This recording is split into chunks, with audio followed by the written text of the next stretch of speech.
welcome to Dreamland, a program dedicated to an examination of areas in the human experience not easily nor neatly put in a box. Things seen at the edge of vision, awakening a part of the mind as yet not mapped, and yet things every bit as real as the air we breathe but don't see. This is Dreamland. Another Sunday night Dreamland underway. Good evening, everybody. I'm Art Bell. As usual, Linda Moulton Howe, investigator, Emmy Award-winning documentary producer, and general scientific reporter for this program. Coming up in just a moment. Then, of course, Bud Hopkins, toward the bottom of the hour. Author of Intruders, Witness, Missing Time, millions of books sold. You should know Bud Hopkins. If not, you will shortly. You might want to set your VCR beginning in about 52 minutes. There's going to be a program on TBS, WTBS, called Topics. And I think you'll find this radio program is covered in that program. It's a 1-hour program on TBS beginning in a little less than an hour. Once you've experienced the spectacular benefits of GMX magnetic water conditioning, you may want to go into business for yourself, and Larry and Ruthie can help you.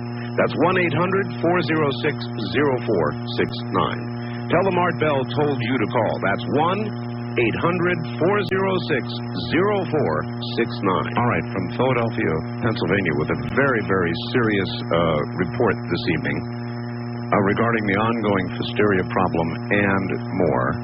Here is Linda Moulton Howe. Linda, welcome to the program. Hi, Art. Hi.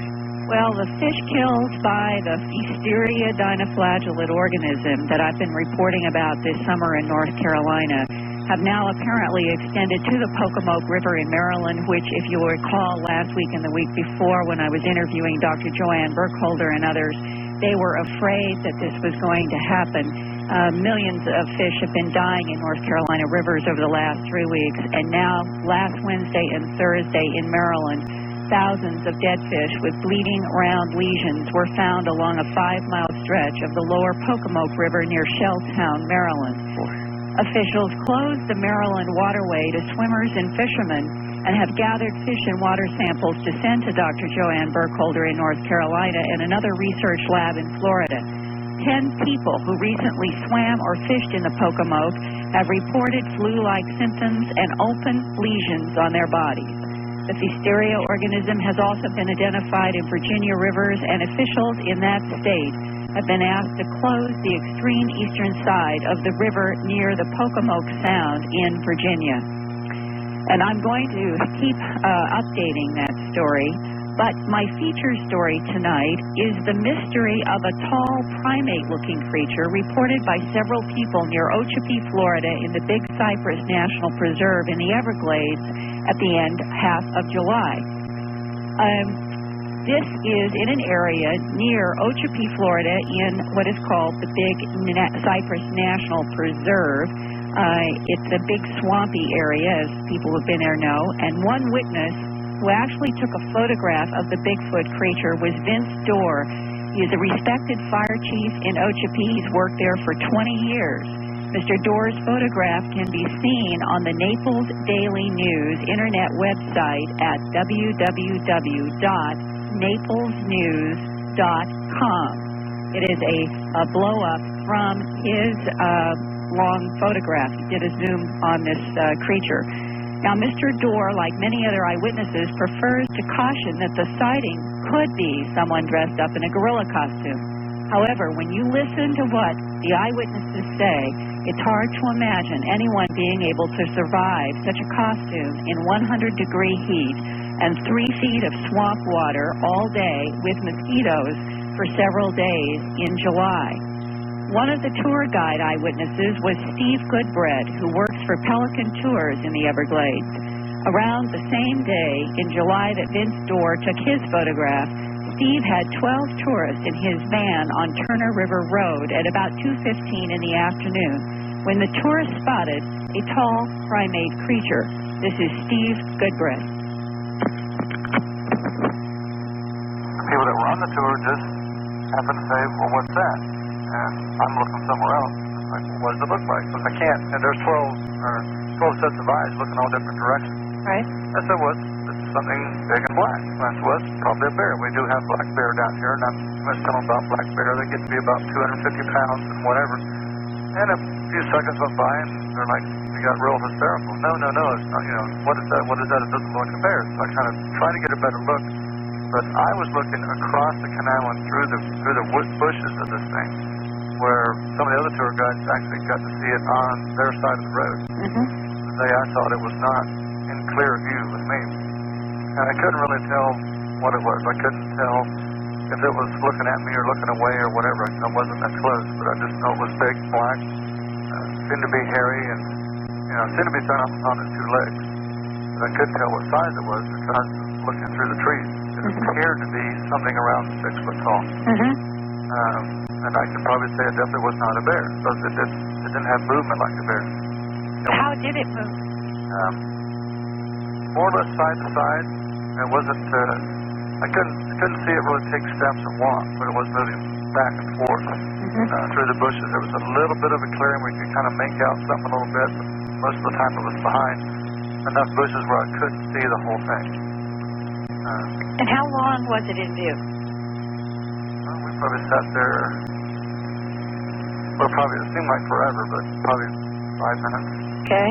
And in those 5 minutes, did anybody in the group try to go closer? No, I couldn't get anybody to get out of the van. I didn't have a camera with me, and the people that were there had a camera, and I tried to get them to either just open the door and step out and get a photograph. They wouldn't do it. And then when I went to open my door, they all screamed at me, "Don't open the door! Don't open the door!" They were all terrified, I guess. And but nobody. Well, we would have had to cross the canal. There was where we were. There was no bridge. There was nothing, no way to cross. So there wouldn't have been any way to get any closer. And nor when you see something you don't know what it is, the best thing to do is not to go closer. Well, you've been in this country for 42 years of your life.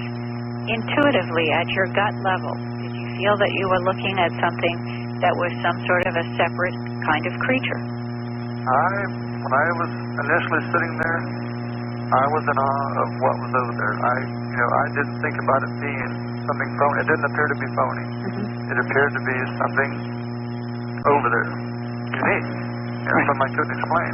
Right. And I was just as much in awe as everybody else. I was kind of peeking over there, trying to figure out what it was, and I guess if I would have thought about it being somebody over there trying to play a prank, I might have tried to get over there and stop it. Because I don't want my tour operations to get into any type of deal like that. Nor do I want anybody else down there playing jokes on us that are going down there. But no, my intuition was that it was real. Okay. Whatever it was. Another tour guide, Dow Rowland of Everglade Day Safari, had 4 adults and 2 boys in his van when they saw a primate creature 3 times. Dow Rowland. 8-year-old shouts, "Bigfoot, Bigfoot." I guess he'd seen on TV or something. Anyhow, we turned and looked the direction he was looking, and about 100 yards up the road at the edge of the brush, outside next to the road was Bigfoot. And that's what it looked like. What were you seeing in terms of height and color and so forth? Well, it was at that distance, it was very dark, hairy creature, around 6 feet tall.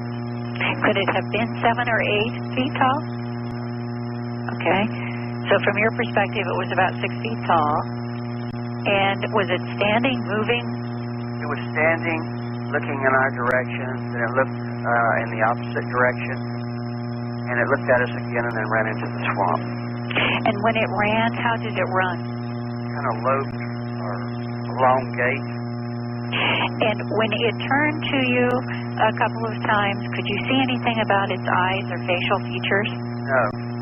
But we drove further up the road to get closer to it, because by this time I wanted to be sure what I was looking at, and the people did, and so forth. So we drove on up about half the distance again, and then came out again at about 150 feet.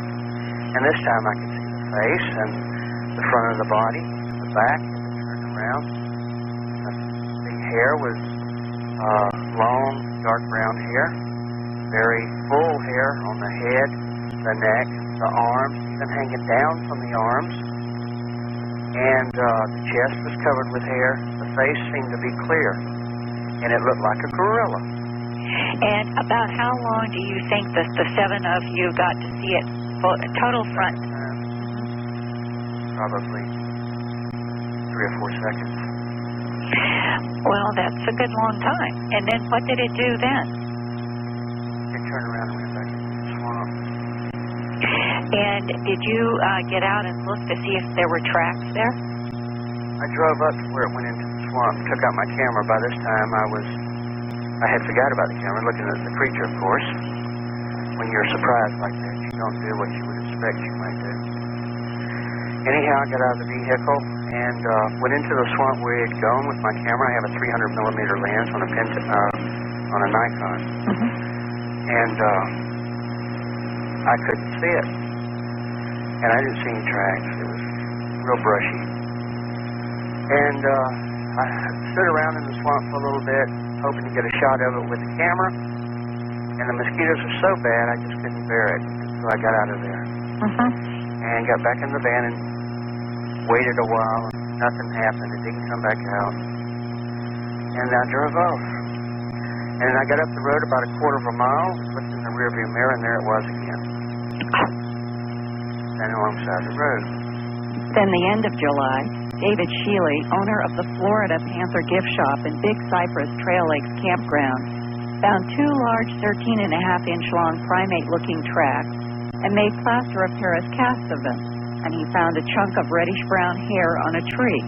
He talked about these discoveries on a Fort Myers, Florida radio station around July 29th. This is what David Shealy in Okeechobee, Florida, said happened next. I came home from a radio station, this one in Fort Myers, and it's about 9:30 at night. I'm sitting in my house.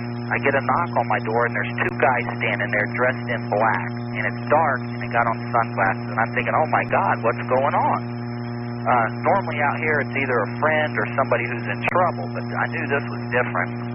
They came in, they asked my name, they came into my house, they pulled out some kind of ID, and they said they were there to get the tracks and the hair.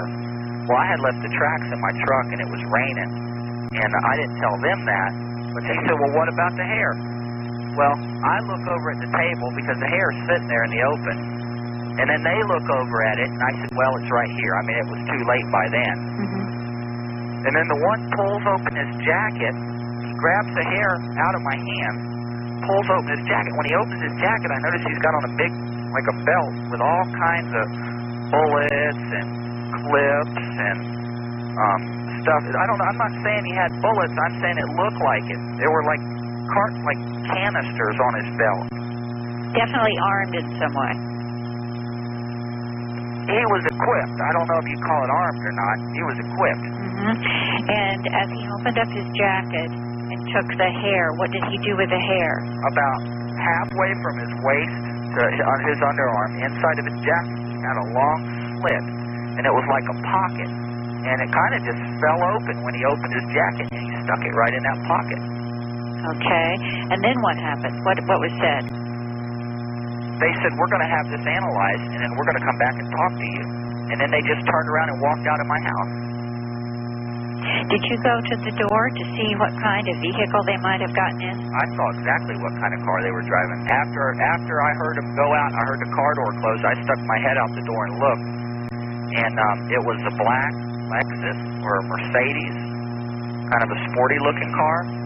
And what was unusual about it was it had like a long, like a CB whip, the kind of big antenna with a spring on it, attached to the bumper, and it was pulled over the cab of the car and appeared to be like tied on the front bumper or something. Okay. Did the men who showed you the ID, when you looked at the ID, did you recognize any of the words on it in terms of an agency? It all looked official to me.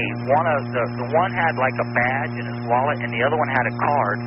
And up in the left-hand top corner, there was a red square. How big was the square? I'm sorry, it wasn't the left-hand corner, it was the right-hand corner. Okay. How big was the square, and what color would it be compared to something I might know? Bright red. Like a tomato? Yeah. And how big would that red square be?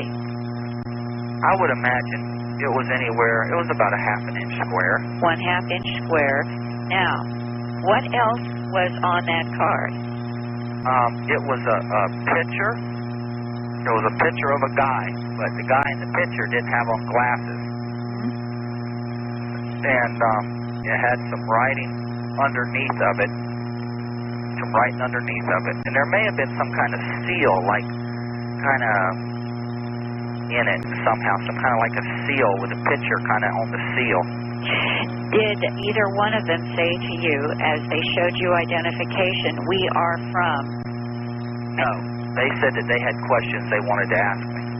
Well, that's not the end of it, because about 3 days after that happened, they got all these helicopters flying around here at 3 o'clock in the morning over where the sightings were. And they hovered in one spot behind my campground for 45 minutes with their lights on the ground. Would you please go back to the night of Friday, August 1st, start with exactly what started, how it happened, tell me everything that you saw and heard. 12 o'clock at night. Midnight. I'm laying in bed, and I started hearing choppers at a distance. Well, that's not unusual really to hear a chopper, but it's unusual to hear one flying low. And I knew it was flying low because I could hear the blades ricocheting off of the swamp. Like, boom, boom, boom, boom, boom, boom, boom, like that.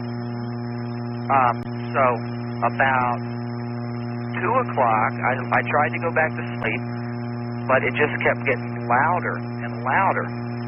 Well, when I went and looked at my yard, I could see that it was probably between 6 or 8 helicopters a mile and a half north of my campground in the area where they had been having these sightings. Of this Bigfoot creature. So I watched for a little bit, and I went back inside. All I could see were lights moving around, like spotlights, searchlights. So I lay back down, and they keep getting closer, and the next thing I know, they were north of me. Then they're down further in the swamp to the east of me, and at 3 o'clock, they were south of my place, about a mile and a half. And at that point, at 3 o'clock, when I walked out on my back porch and looked out there, all of a sudden they all came together, and they put their lights down on the ground, and they hovered. And I figured they had spotted something, but they hovered there. It was incredible. They hovered stationary for 45 minutes. And Art, I asked him what happened. He said that the helicopters then cut off their searchlights, flew away in the distance, and I asked him if he was able to go to that area where they converged. He said it is impossible. It's all government property. The government has restricted the use of airboats even there. The only way people can get in is to walk, and there's 3 feet of water, and nobody can get there. All right, Linda, we'll get some information out in a minute. My God. Yep. Bigfoot, men in black, and helicopters. Whew. I know. All right, hang tight. We'll be right back from the high desert, an area near Dreamland. This is Dreamland.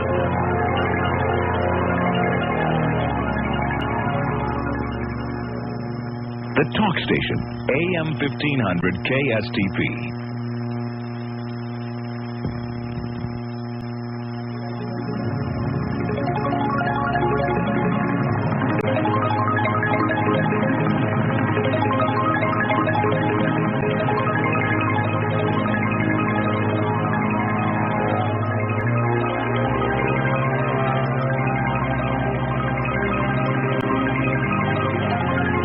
Kingdom of Nye. We continue with your calls on Dreamland with Art Bell.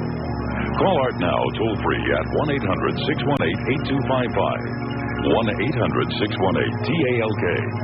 First-time callers, area code 702-727-1222. 702-727-1222. Or the wildcard line at area code 702-727-1295. 727-1295 in the 702 area code.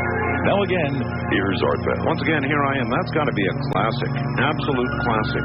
A Bigfoot, a photograph. And by the way, Keith is looking now through the Naples News website, and we're going to see if we can get a link to it ASAP. Bigfoot, all kinds of witnesses, men in black, helicopters, a real classic, Linda. Yep. This is really an extraordinary story from that standpoint, and I'm curious if any of our listeners who may have either current employment in intelligence agencies or have had past employment, does anyone recognize any kind of an ID that would have a half-inch square that it was a solid tomato red in the upper right-hand corner? All right. I'd like to know if anybody would, and if they do, could you please fax me information? I don't need to use names. I just am curious if anybody has information to Linda Howe at area code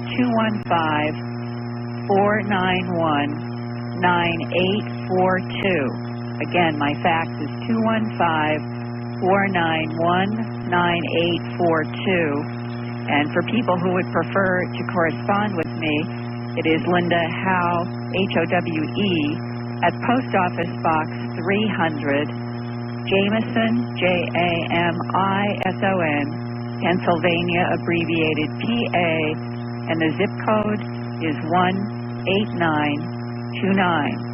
And I also have had letters inquiring from people who had heard me talk on Coast to Coast a few weeks ago about the remaining Glimpses of Other Realities, Volume 1 that I have.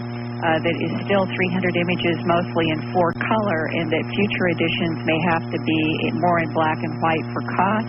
Right. And I would just like to let our Dreamland listeners know I am willing to autograph these books that do have the 300 images, mostly in color, Glimpses, Volume 1. If you will also fax me at 215-491-9842 or write me at the Post Office Box 300 in Jameson, Pennsylvania, 18929, and I will send you information about how to order those books. And for the rest of my documentaries and my other book, An Alien Harvest, there's also a credit card number, 800-864-7991.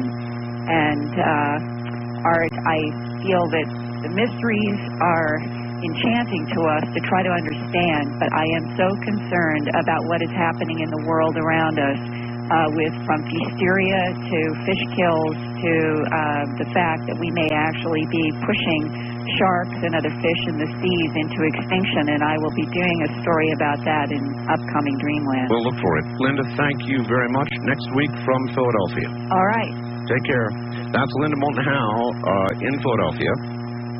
And coming up in a moment, Bud Hopkins. You know Bud Hopkins. You certainly ought to know Bud Hopkins. Intruders, Missing Time, Witness, Nova. We'll get to Bud in a moment. Catalog, drive. Remember, leave your name and address at that number, 1-800-522-8863, or go to my website and jump on the Sea Crane Company link.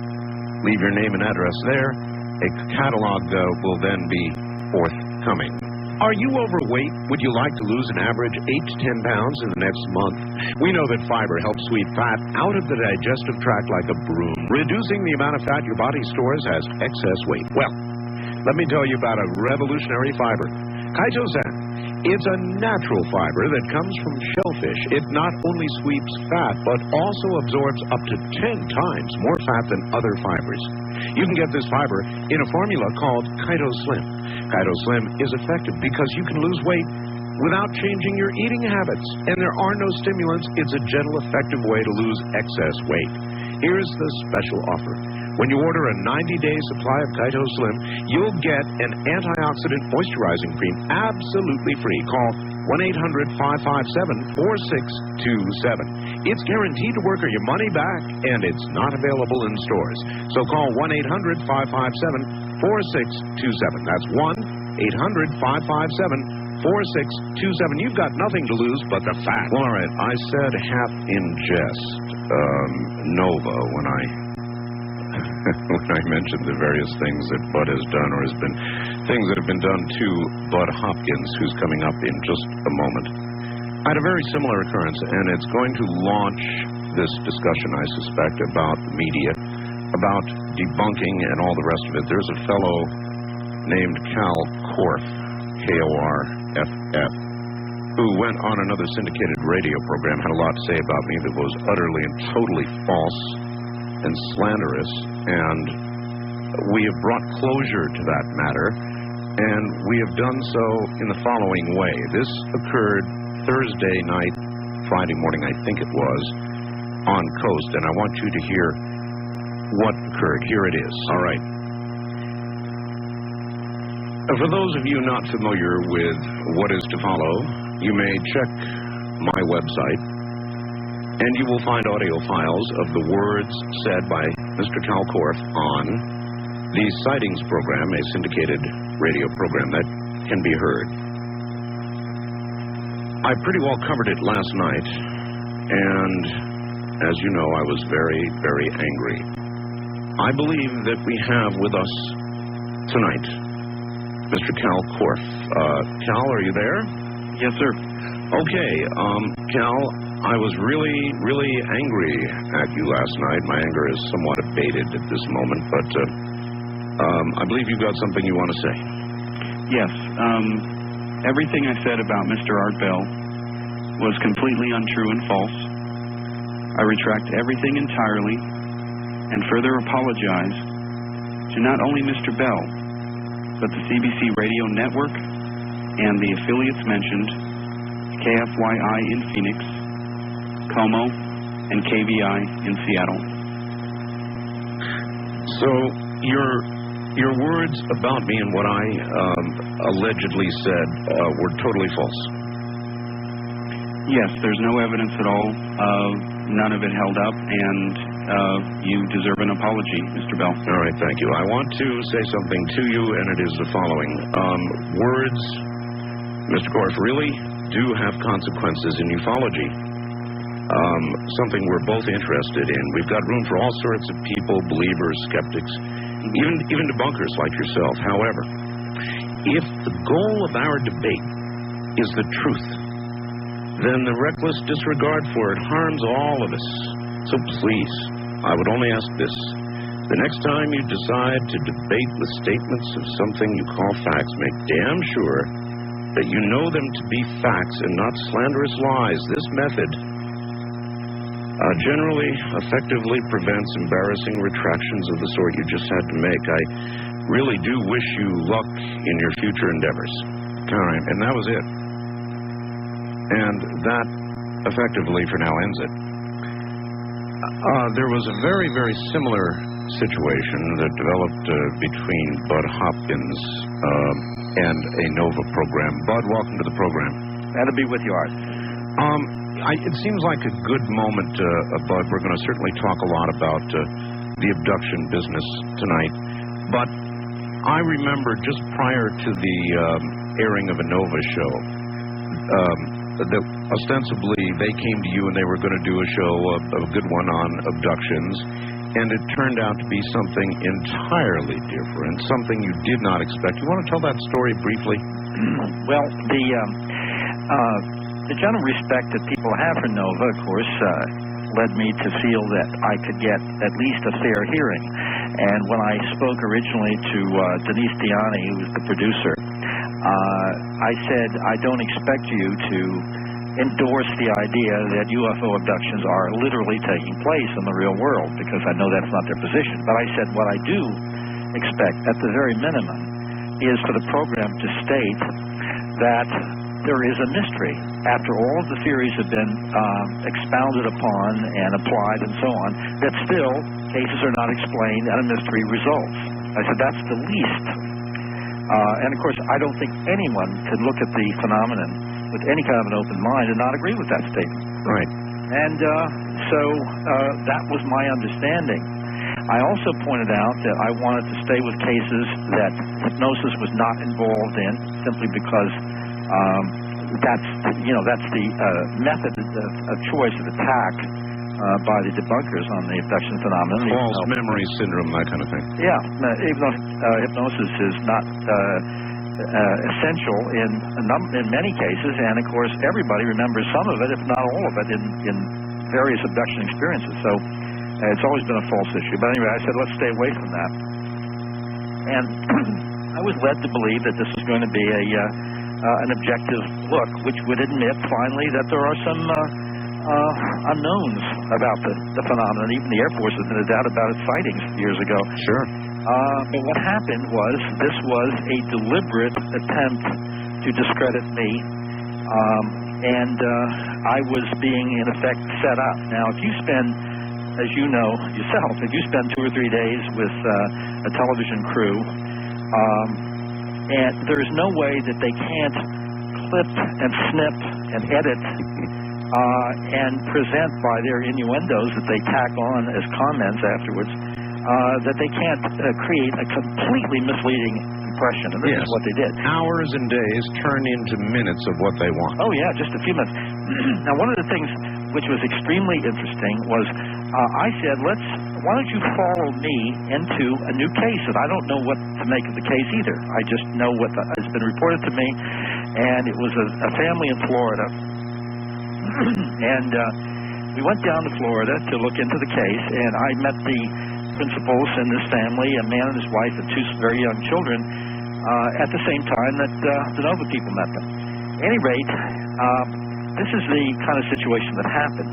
The husband described, with the cameras running, how he had been paralyzed at night in the hallway, had fallen to the floor.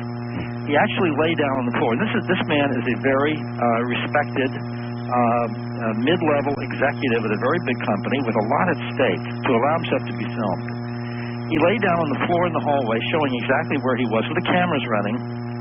He pointed out that there was one small alien standing just behind his head, 2 to his side. At the end of the hall, he could see a couple of more small figures and a little alien figure. Right. Excuse me, floating his 4-year-old son out the window.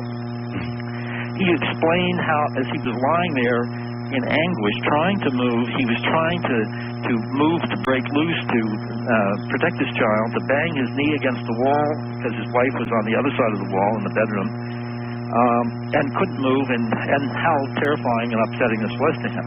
Now, this was all straight memory. There was no hypnosis or anything. All of that footage was suppressed. All of it was suppressed. It was the most dramatic footage by any possible measurement that occurred in Florida. It was suppressed, hidden, censored, eliminated. And they asked me to do a hypnotic session with his wife on a completely unrelated case, something from her childhood.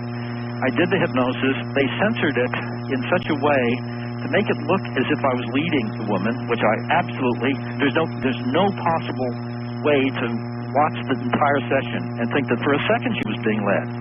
But, of course, this, the way a sentence was broken into, falsely suggesting that sort of thing, a leading issue. They only showed her under hypnosis and then described the whole case as something which had emerged only through hypnosis. And by suppressing the evidence that the husband had, the filmed account, which is extremely moving, far more interesting than what happened to his wife.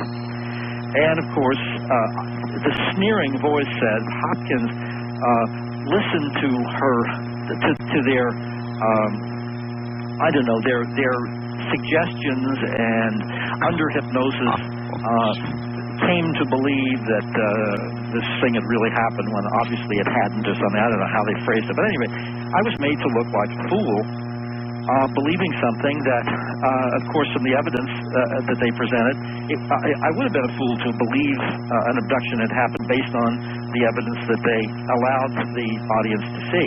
The rest was simply suppressed. And I find that as absolutely revolting a way of presenting a phenomenon as one can imagine. Totally unscientific, totally immoral. I lost all respect for Nova. That was only one little piece. One other thing I should mention, Art, is that they were very anxious to get photographs of the particular types of wounds that very often turn up after abduction experiences, the scoop marks, the straight line cuts, and so forth. I sent them this material plus many photographs of ground traces, where the soil had been baked down to maybe 6 or 8 inches to a kind of rock-like hardness under the area where the craft had landed, and so on. I sent them all this stuff. They were very thankful suppressed all of that and then announced on the program there was no physical evidence to support any of this. Remarkable. And those are simple, outright lies. Well, that's what I was getting to, Bud, and that's what I want to ask you about. The Cal Corpse, the Nova piece, it's on and on and on, and we must be getting close to something for people to actually set out to lie. Yep. That means we're coming close to something, and I don't know why it's going on. Do you? Well, I have an idea, and that is this. The statistics about what people feel about the UFO phenomenon have surfaced in recent polls. That's true. Even one that I believe was a Time or Newsweek poll that said something like 78% of the American people, as I remember, I might have it off by a couple percentage points, something like 78% believe that the Air Force knows a great deal more about UFOs than it's telling, that it's covering up the truth. At least that percentage. That's gigantic. It's such a vast majority of the population. Also, I think the number was 28% of the American people believe we have already made contact with extraterrestrial intelligences. Now, if somebody had asked me before that poll, what do you think the number would be on something like that? I'd say, well, maybe I'll be really, I'll go for a high figure, say 10%. Right. 28%? Almost a third of the American people believe that we've made contact with extraterrestrials. I mean, this is staggering. And 78% believing there is life elsewhere. Yeah, oh yes. Well, but I think that the point, I think this is what it comes down to, is that the forces behind the cover-up and the debunkers and the conservative scientists who have a stake in the status quo, who need their seniority, they need their tenure, they need their government contracts, etc., and therefore have to maintain an older paradigm. I think those people are realizing that they are losing the war when it comes to public opinion. And therefore, I think the rear guard actions that are being fought are getting infinitely more vicious. And I can predict, I will predict without any possible hint of doubt about it, that we're going to see more and more vicious attacks. They're going to take a personal side against researchers, against people who are taking these issues seriously and looking into them with integrity and seriousness. What do you do now? It's going to be terrible. What do you do now when a television show approaches you now after the Nova experience? How do you vet them? Well, to tell you the truth, Art, I don't know that I have an absolute way of going about protecting myself. I don't think in a way you can. There's a certain sense of the roll of the dice about it, and I did trust the Nova people because they had that reputation. And of course, one of the things that I should just add on the Nova program, one of the abductees who I presented on the program, who willingly came forward because it was Nova, wrote to the producer and said, he also spoke to her personally, but he sent her a letter saying he wanted to be tested in any way, medically, psychologically, interviewed by psychiatrists, whatnot, polygraph tests, anything. Any members of his family, X-rays, MRIs, anything they wanted to do, he was willing to do it. And they said no. It said on the program that I had somehow not cooperated with them, and they said this in a letter afterwards, and had prevented anybody from being tested. Well, all I can say is it's beginning to seem like a war. It is a war in a certain sense. I really think it is. And it's taken a vicious kind of personal turn to it. Yes, exactly. And as I say, I think it's getting even worse. Now, for instance, Philip Klass has said in interviews, this is a man who's supposed to be interested in investigating cases, which he does not do. He simply, pontificates about a theoretical explanation without having looked into it. But at any rate, he said that abductees are simply little nobodies trying to get on television, which I think is, of course, a wonderful piece of self-description on his part. But the basic point here is that this is nothing more and nothing less than witness intimidation. If you present that idea And out of one side of your mouth, you're saying, I think people should come forward if they claim that they've had these experiences. And on the other hand, if they do come forward, they're just little nobodies trying to get on television. What's going to be the end result? And that's going to be that people, especially people who have jobs or positions at stake, are not going to come forward. They're going to stop, sure. Absolutely. And so witness intimidation is the basic method that the debunkers have used. And that's not just abductions, of course. That's all cases. That's whether it's somebody from the military coming forward about a military experience or cover up information or whatnot, or whether this is a simple sighting report. If you're a police sergeant and you're hoping to make lieutenant and you've had a low-level sighting, you're not going to come forward with that at all. No, I didn't see one of those. All right, Bud, hold tight. We'll get back to you after the top of the hour. You've got a good little break here. I want to take 1 second out and tell everybody that in a few moments there's a program on TBS called Topics. You might want to go set your VCR right now. It begins in about 2 minutes or so. And I suspect pieces and parts or portions of my program are going to be on that. So set a VCR, stay with Dreamland. Topics on TBS beginning in about 2 minutes. That's a don't miss it kind of warning. I'm Art Bell from an area near Dreamland. This is Dreamland.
AM 1500 KSTP.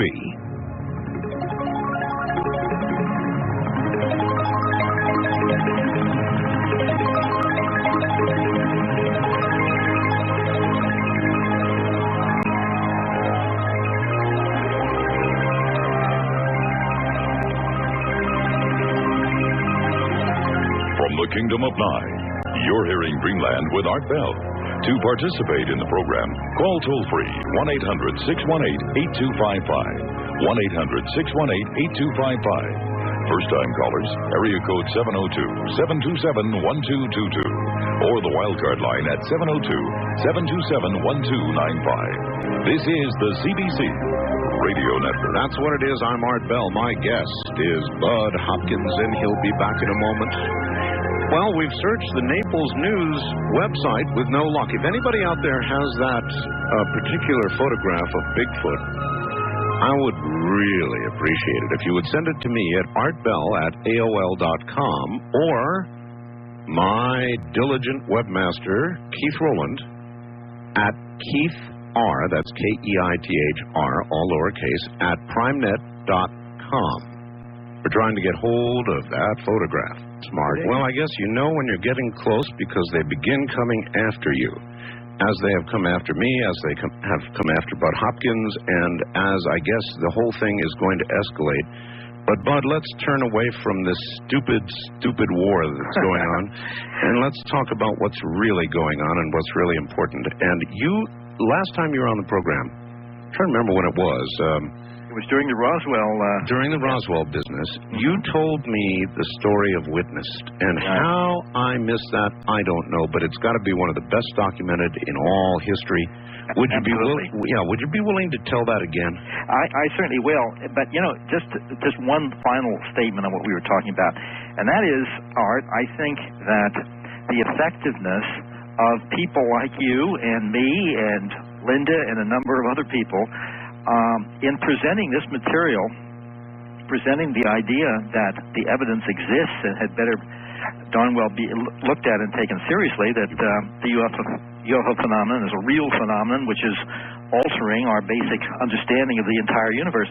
Your effectiveness, and I know about the popularity of your program, how many people it reaches. I've just found that my last book, Intruders, is coming out now in mainland China. It's in really 10 or 11 or 12 languages. It's now being reissued as a trade paperback, as well as a mass market book. But it's in very strange languages like Romanian, and you would think small countries, Norwegian, etc. But the books have reached out. Of course, Intruders was a miniseries on CBS, which has been shown several times, and that reaches millions and millions of people. Your program's enormous listening audience, the success of a number of other books, and the effectiveness of the presentations, I think, is giving the powers that be something to worry about. The creeps here. I'm particularly surprised. We can deserve patting ourselves on the back a little bit here. Intruders is going into mainland China. Yes. Fascinating. It's in Japanese, and it's been in Taiwan. It's been in Chinese on Taiwan, but the mainland Chinese are taking it now. So it's literally been a worldwide book. And of course, I just negotiated to have Valentine continue issuing Missing Time, which is now 16 years old. So these books have had a tremendous readership, and I think that all of these things collectively have added up to a situation where the government, or whatever the powers are, or the more conservative scientists, are really having trouble putting this all away. And how many books have you actually sold now altogether? Do you know? That I do not know. Actually, I'm a very poor business person. I have yet to master reading a royalty sheet, even if it's in English. But many books. Yes, probably millions. And you know what's a funny thing, just to pass on. Of course, you know about the famous conference on the abduction phenomenon at MIT. Oh yes. And that was organized essentially by David Pritchard and John Mack. And David Pritchard is a world-class physicist, an extremely important person who takes this very seriously. And I once asked him, I said, David, how did you get involved in this very strange subject? And he blushed a little bit. He said, well, as a matter of fact, one of his students left a copy of Intruders on his desk when he left class. And he picked it up and read it. You know, John, there's another one. They went after John Mack. Oh, boy, did they go after John Mack. Yeah, well, there's a personal vendetta now. I think that's why I say it's getting more vicious. But at any rate, we're going to win. But back to the issue of witnessed. Yes. This is the situation. When it comes to the abduction phenomenon, even though there's all kinds of physical evidence, the UFO might land and it might, knock down a tree in the process, or alter the soil by some electromagnetic means. We have no idea how it operates and so on. I have numerous cases where people have been taken and returned to the wrong house, or they're returned wearing somebody else's clothes, errors are made, etc. And of course the physical marks and so on. There's all many levels of physical evidence, but we have never really had a situation where people saw an individual being abducted, meaning floating up into a beam of light or whatnot. Right. That part of it is always somehow concealed, and we don't know how that concealment works. We know people are, as it were, switched off. They're rendered in a sort of a comatose state, and then they're switched back on after the experience is over. Which accounts for the missing time in a lot of cases. Mm-hmm. Well, this is something that witnesses who were too close to the action, so to speak, are somehow made to go to sleep, as it were, and so they don't actually see it happening. We know that happens, but there's some kind of shielding, and of course the dread word invisibility comes up, etc. But we know that with all of the abduction cases that take place even in big cities, And I've looked into cases that occurred in Rome, in London, in New York City, Los Angeles, etc. We know that there should be witnesses. There should be people see the UFO and see the person being taken. All of a sudden, that fact that we don't see it was broken back in November 30th, 1989. And the story here is that a woman I was working with who had reported abduction experiences, and she had written to me, and she's an Italian-American background, housewife with 2 children, very stable and very nice person. She reported to me in the morning, and this is literally about 5 or 6 hours after the event occurred, that she had been abducted the night before, she thought, because just before she went to bed, when she was in bed, before she'd gone to sleep, she felt a paralysis coming up her body. She felt that coming terror, the sense that there's someone in the room. She opened her eyes, and there was a small, gray figure with a big head and big black eyes standing at the foot of the bed. Now, again, this is in New York? This is in New York City, and this is all conscious recollection. Not a little farmhouse in the middle of nowhere. No, it isn't. Joan Rivers always used to say it's always a guy in bib overalls in the back of a truck. But that's right. The case. That's right. This is right in New York City. Now, she happens to live in a big apartment complex right down on the East River near the Brooklyn Bridge. She had then further recollections, which were vague, after feeling this absolute paralysis all the way through her body. She remembered sitting on a table. She remembered some small hands going up and down her back and wrapping on her back. They often do something it's as if they're kind of checking the vertebra or something, the nervous system. We don't know what it is exactly, but this is often reported. She had some other recollections, but at any rate, that was that. And we did a hypnotic session, and she remembered that she had been floated out her window, the 12-story window of the apartment. She was terrified that she was going to fall.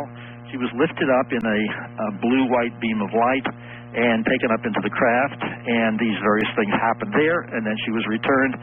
She remembered feeling as if she was being dropped on the bed from a foot or so above it.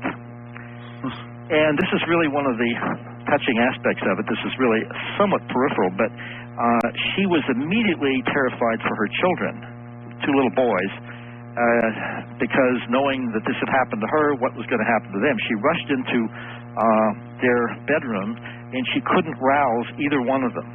And she had no sign that they were actually breathing, and she was absolutely terrified that her family was dead. The same thing had happened, incidentally, to her husband, that she couldn't rouse him either. She went in the bathroom, grabbed a pocket mirror. She held the mirror up to her little boy's face, hoping that she would see signs of breath, moisture on the mirror. But she said she was crying so much she couldn't see it herself at first, and then finally she did see some moisture, and suddenly both boys woke up simultaneously, as if the state of suspended animation was over. Yes. They all woke up at once. But that was... Before you go on, and before we get to the witness part of it, how does this story, or does it generally differ from other good stories of the same genre? In other words, is it a typical abduction? It's radically... the abduction of being taken into the craft... Yes. And the way she was taken in and returned, that is all extremely typical. Okay. Extremely typical. It's the later part that gets very, very different.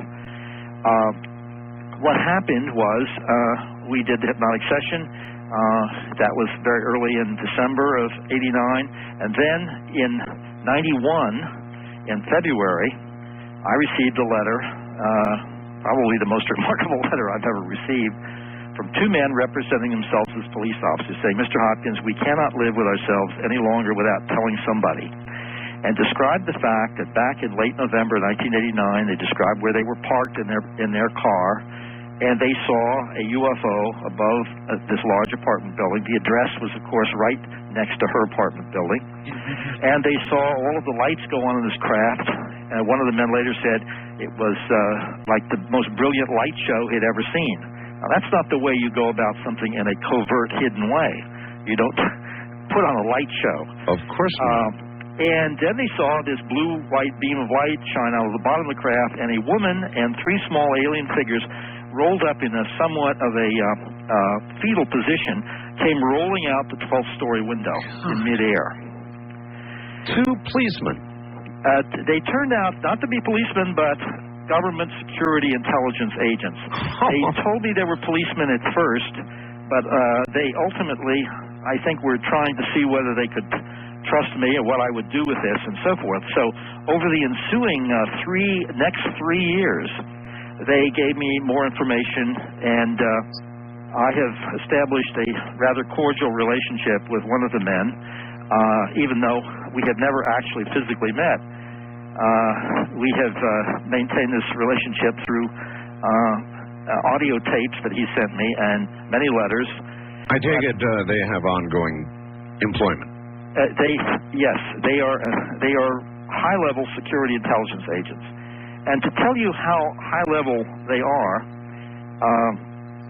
it's a complicated thing, but Linda identified, the woman who had floated out the window, identified one of the men because she was reviewing a number, 6 hours or so, of tapes having to do with events at the United Nations, because we were looking to see if she could find either of these 2 men, because ultimately we found out, they explained that they were intelligence security officers dealing with some important political figures who had left a meeting at the UN. And they were guarding these people. They were heading down towards Governor's Island, which is a secure helicopter base, Coast Guard base in New York Harbor. At any rate, as Linda was reviewing these tapes, hoping we could find a glimpse, she located one of the agents, Dan, his first name, and I subsequently have found photographs of Dan standing on Governor's Island the year before, when Gorbachev met there with Reagan and Vice President Bush, and there is, lined up in a row, Dan, President Reagan, President-elect Bush, and Gorbachev, with a huge crowd of people around him, but Dan is right next to all of them.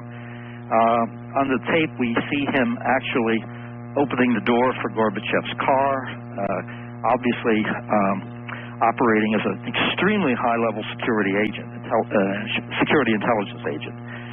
But the most important part of this, after the fact that they actually witnessed the abduction, was that they explained there was a third extremely important political figure of world influence in the car with them who saw the whole thing. The person they were transporting/protecting. Exactly. And they were only one of several cars which contained a number of other important political figures. Have they given you that name yet? Yes, they have given me the name, and this is the basic point. And he's communicated with me, and I've had a meeting with him, which I describe in the book, even though he has said to me that if I ever identified him, he would deny it. And so it would be my word against his. He hopes someday to be able to tell the truth. But this is the interesting thing about their attitude, and this is something I'm sure you've run into too in these cases. People want the story out, but they do not want to give their name. That's right. And this has to do with what we were talking about earlier with witness intimidation, which is the basic debunking weapon. Yes, indeed. So they want the story out, but this is only where the whole thing begins. I, meanwhile, received another letter from a woman who told me about her car stopping, the engine dying, and this is what happened to the political figures as they were driving down South Street at 3 a.m., heading to this helicopter pad. Their car stopped. Their car's engine stopped. This is an electromagnetic effect which seems to be deliberate. All right, and so now you've got another letter from somebody else? Another letter from a woman on the Brooklyn Bridge. Her car stopped. The engine died. The lights went out. She was terrified that she was going to be rear-ended. This is a very conservative, very nice woman, and I had the most interesting time with her as she drew for me what she saw. She made sketches, described everything in exactly the same details that I had gotten from these government people. Did they do the same? Did they supply you with sketches at any point? Yes, I have sketches from everybody, and I have reproduced those sketches in the book. But that's only part of it. Ultimately, I rounded up another witness who was driving down with her boyfriend, and he saw the UFO too, down on the FDR Drive, which is an elevated highway directly above where these political figures' cars had stopped. And they saw the UFO, and they have a period of missing time, apparently. But they described the UFO in exactly the same position above the building.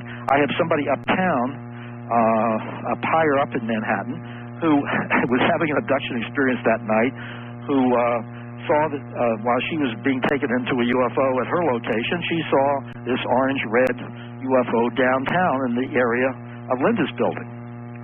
I also have somebody who lived in Linda's apartment complex who woke up that night feeling extremely strange and found the entire courtyard of her building, it's the building that Linda was abducted from, the whole courtyard was lit up by a very uncanny, very frightening light.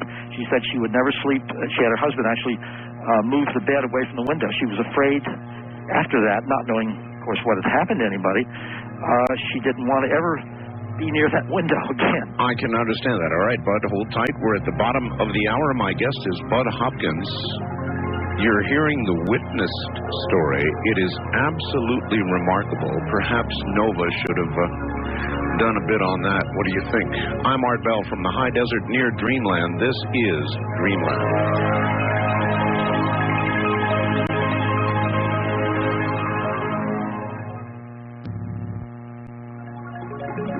The talk station, AM 1500 KSTP.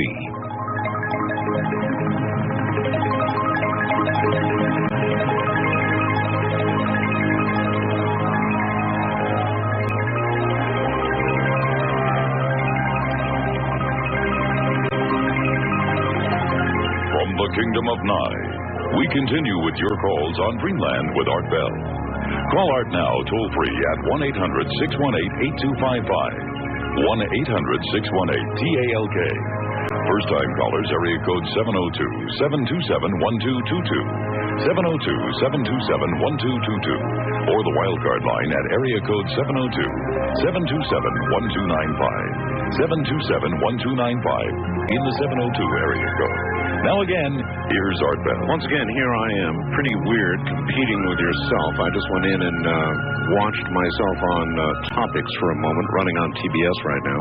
If you have missed that, it's going to re-air at 11:50 Pacific Time, or 2:50 in the morning, I guess, Eastern. It's a program called Topics on WTBS, or TBS, the Superstation. All right, before we move on, and I've got a very interesting facts here, my guest is Bud Hopkins, and we want to finish up with Witnessed, which is a remarkable story. Why didn't Nova do that one, Bud? Well, it's funny. I had in the back of my mind the idea of the possibility that they may not be on the level. And I did not want to risk something. The book was not out, and until the book was actually out and people could actually read it for themselves and make up their own minds, I didn't want to entrust it into the tender hands of Nova. I also wanted to do, as I said, a fresh case that would be totally new to me, too. It's just as well, because they probably wouldn't have televised it anyway. Yeah. As a matter of fact, let me go ahead and read this to you now. I used to be a total skeptic about abductions and thought Bud was a total fraud. That is, until I saw the Nova program and realized how set up he was. It was an obvious agenda. It opened my mind to realize that if they were trying that hard to discredit, there's got to be something there. Since then, I've checked up on abductions, and I'm astounded by the facts and by the discrediting tactics. Now I believe abductions are real. And, oh, by the way, I met Cynthia Hind, who worked with John Mack on the Zimbabwe event. I don't know what that is. Please ask Bud about the latest news of what he knows and if he has talked with Cynthia. Well, I have talked to Cynthia. We both spoke together this summer at the conference in the MUFON conference in Michigan, Grand Rapids. And she was charming as ever. And the most important thing, when you said she worked with John Mack, in a certain sense, it should be the other way around. Cynthia lives in Zimbabwe, and she was actually there and did her first videotapes within a week of the incident. Okay, I'm not familiar with the incident. Yeah. Oh, well, this is quite fascinating. We still don't know exactly what happened, but there was a school in Zimbabwe which had a mixture of white children and native African children, all extremely bright, and I would say the age range of the children involved in this go up to about 12 years old. It's about the oldest. They were out on recess, and there were some 60 children, and saw a UFO land. Actually, there were several UFOs flying around. This was all daytime. The thing landed in a kind of wooded area just adjacent to the playground. The children watched in amazement, and a figure with big black eyes came out of the craft and stared at them and scared them to death. The children, some of them ran in to get the teachers, and nobody would respond. Of course, this can't be, so therefore it isn't. Sure. Some of the smaller children were quite terrified and crying, and what happened then was some of the teachers began to take them seriously after they came back in the building, and everybody, the UFOs had left and so forth. They were quite taken with the similarity of descriptions that they were getting from these various children. And Cynthia Hind, who was quite a wonderful woman, as I say, lives there, and she got to the school very, very shortly. I think it was within a week. And she showed at this MUFON conference a series of videotapes which she took. Now, John Mack later on went to Zimbabwe, as have some other people, Michael Hesseman, who also interviewed the children, and I think, you know, when you're interviewing young children about something like this, there's a law of diminishing returns. Yes, of children course. have told the story many times. But there is absolutely no doubt in my mind that these children saw something that scared them to death, and their descriptions were extremely similar. The drawings are quite fascinating that they made. Now, we don't know whether there was any abduction or anything that happened, but at least here was a low-level landing, and in the old parlance of investigations, a CE3 case, meaning a close encounter of the third kind, which means we see UFO occupants. And they were some... I believe ultimately 40 or 50 feet away from a whole yard full of children. Okay, Bud, let me ask you this. With respect to witnessed, the story you told us, with respect to Zimbabwe, the one you just told us, two incidents when people saw something happen, many witnesses, Many no doubt about witnesses, it. yes. But most times, there are no witnesses. So what kind of conclusion do you come to when you begin thinking about that? In other words, are they only seen, Bud, when they wish to be seen? Well, in the case of witness, that's what seems to have happened. They seem to have put on a display deliberately to attract attention rather than to conceal what they were doing. The woman on the Brooklyn Bridge told me that as she watched this thing unfold and these brilliant lights and these figures floating out of a 12-story window, she said, all I could think of was that somebody's making a movie, that she was seeing somebody's special effects. Sure. She said, this just can't be. And she said it was so real, she said, it must be fake. It's just impossible. And therefore, it would seem, because they can do this and do it again and again without direct witnesses, that this was one case where they wanted to be seen, I think, because of the important political figures who were in these cars down below. You're aware, aren't you, of the Phoenix lights, of course? Yes. There is a Phoenix City Councilwoman, Frances Barwood. Right, and she's the one... She simply sat there in a city council meeting and asked that there be an investigation. Well, she has gone through hell. Yeah. The mayor of Phoenix has a little thing where Frances Barwood talks into aluminum foil. I mean, she's going through living hell. And, of course, look at what the governor tried to pull with his little stunt to... that one I still don't believe. He said it was going to be an announcement of an investigation. Yeah. He went in to court where he had some things himself to answer for, I guess, and came back out and guess the whole thing is a joke. Yeah. Now, with respect to abductions, Bud, with respect to Phoenix and all the other sightings, Las Vegas recently, it's happening more and more and more and more. They want to be seen, they want to be noticed, Do you think they're sitting up there saying, well, where the hell's our press? Well, Art, it's very, very hard, of course, to know exactly how an alien would think. I mean, that's one of the problems we have. Yeah. When we use the word alien, I don't mean in a pejorative sense. I just mean they're not us. My use of alien was when I'm in Mexico, I'm an alien. It doesn't say anything about where I come from or what I am. Right.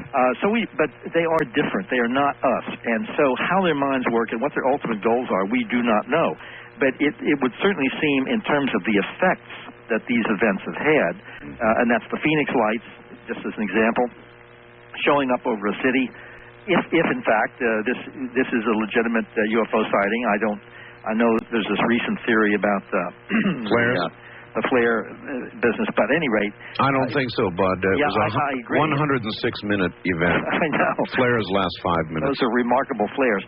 But the point is that it would seem as if doing this over a major city is, again, a kind of deliberate attempt to attract attention. Precisely. Alan Hynek used to say that it's almost as if we're being subjected to a kind of slow, gradual consciousness raising. Mm-hmm. And the year-by-year figures of growth of the population who accept the reality of the UFO phenomenon would attest to the fact that however they're doing it, it's working.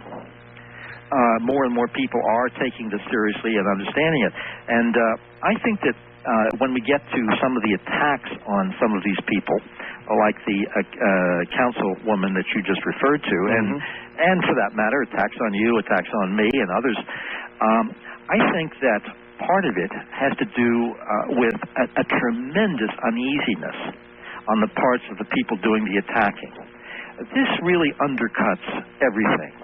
And it's interesting when you said that you had trouble accepting the idea of abductions. Many UFO researchers would say they could accept the idea that UFOs are here and they're obviously some kind of intelligence that's not from Earth is piloting them. But the idea that they're messing with us was so upsetting that they would say, that part I can't believe. And yet now we know that the real reason they're here has to do with human beings. They're interested in human beings. They're not interested in our reservoirs or our atomic weapons or anything like that. They're interested in us. What is it about us they're interested in? Well, there we have, I think, a two-level thing. First, physically, I think they are extremely interested in our genetic makeup, and they are using our DNA, our genetic human characteristics to blend with their own, as if they need some kind of revivification of their own species or something of this sort, that they are trying to create a hybrid mix. I think that is the most essential thing that we know about, actually perhaps about the whole UFO phenomenon at this point, that this is what it seems to be centrally about. And the next thing, of course, is that they seem to be extremely interested in our human personalities, our range of emotions, which they seem to lack. It's interesting. If fantasy were involved, people would be fantasizing fierce aliens that have ray guns and shoot you full of laser holes, and vicious aliens and loving, wonderful aliens and everything else. But we don't get those. What we get in reports are these sort of detached, emotionless, not malevolent, not cruel, but creatures who seem intensely interested in a kind of quasi-scientific investigation of human beings. And I think that, and this is speculation, but it would seem to me that they are very, very interested and envious even of the range of differences that we have amongst ourselves, emotionally and intellectually, even racially, that they seem to be wanting to achieve some of that emotional richness or spiritual richness, let's put it that way, that human beings have that they seem to lack. All right. With the abduction syndrome of humans, may or may not fit the cattle mutilations. I mean, they're absolutely remarkable. That's where Linda Moulton Howe's done a lot of work. Yeah, exactly. And one might have, you mentioned DNA, mixing and matching. Right. Another aspect of this might be that they may be monitoring our deteriorating environment. Yeah, well, I think that they would certainly be interested. As I put in my book, in Witness, that everybody likes to believe that the hotel they're staying in is clean. Yeah. And therefore, they would naturally have a stake in our environment. And that would certainly seem to be part of the picture. Well, in the Antarctic, for example, right now, they have just reported the first actual DNA changes, not just mutilated frog or mutated frogs, but DNA changes in simple-celled organisms. That's getting serious. Yes. Well, it is very hard to know what the ultimate program is, especially because, as I say, the two basic myths that we have developed over the years, neither one of these myths seems to apply. The one myth is, of course, the evil aliens here to blow us up, and Lord knows how many movies there have been on that score since the beginning. The alien as invader, and the other is the benevolent alien here to help us out. Warm, fuzzy little guy. Yeah, wonderful. And, in the old contactee reports back in the 50s, everybody was taken to Venus by these beautiful creatures with long blonde hair and soulful eyes, and they sat around, one man reported sitting around in the Venusian swimming pool with these gorgeous Venusian women. But that whole idea of benevolent aliens or malevolent aliens, neither one of those is panned out. What we get is something that is still elusive as to what its ultimate purpose is with regard to us. We know what they're doing to humans. We know what they're taking, just as Linda knows what they're doing to cattle and what they're taking. But she doesn't know, nor do I know, in the abduction area, exactly what they are doing with what they take and what the ultimate goal is. No, but the interest, whether it's cattle or people, seems to be intensely in reproduction. Yeah, absolutely. There is no doubt about that. And this is, of course, something that when I first started looking into the abduction phenomenon back in the middle 70s, I kind of averted my eyes from. I didn't want to think about that. I understand. And in my first book, Missing Time, I didn't even deal with it except in a very peripheral way. But ultimately, it became so clear that I wrote Intruders, and I thought that at that point, it was kind of amusing. I got a very nice review, mixed but essentially kindly, and it urged people to read the book in the New York Times. And I was thinking, in the history of the New York Times, no book as wild as mine has ever been favorably reviewed. A book that says, in effect, extraterrestrial beings, or whatever we want to call them, are coming here to take sperm and ova cells from us to artificially inseminate our women to try to create a hybrid mix. This was the material that I presented in the book in a number of different cases. And it was taken at least partially seriously by the Times editorial staff of the book review. And of course, at this point, that was 10 years ago when the book appeared. It's had such a wide influence that I think it's fairly safe to say that there's no investigator into the abduction phenomenon, who takes the phenomenon seriously as opposed to a debunker, who doesn't accept the idea that this is very, very central. There are many abductees, women, but who have later then been abducted again. Of course, it seems to occur again and again, and been shown what they believe to be their children. Yep. Typical? It's very typical, and even some men have been shown little children and made to feel that their cells have contributed to the making of that child. And the touching, tiny details when you deal with these people, the details that you hear just have the ring of authenticity about them, apart from many, many other reasons for accepting these cases. But I've had 3 different women tell me, who didn't know one another, and this is under hypnosis, or this is a conscious recollection, that when they were handed a small child, let's say it was a 2-year-old or 1-year-old, approximately, hard to know what, but they looked like a strange mix between us and them. And these children universally are described as having very sparse hair. It's usually a kind of white or a blonde, very pale hair.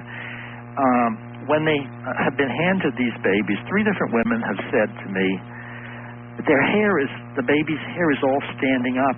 Nobody's combing or brushing their hair. Nobody's brushing their... She said, it's like they don't know how to take care of hair. And these mothers who have this strong maternal instinct are upset that these poor little babies are not being groomed. And I keep thinking, that's just one of those eminently human details which underlines the fact that this is a real experience. It certainly does. Fairly common, then. I'd never heard that before. Yeah. And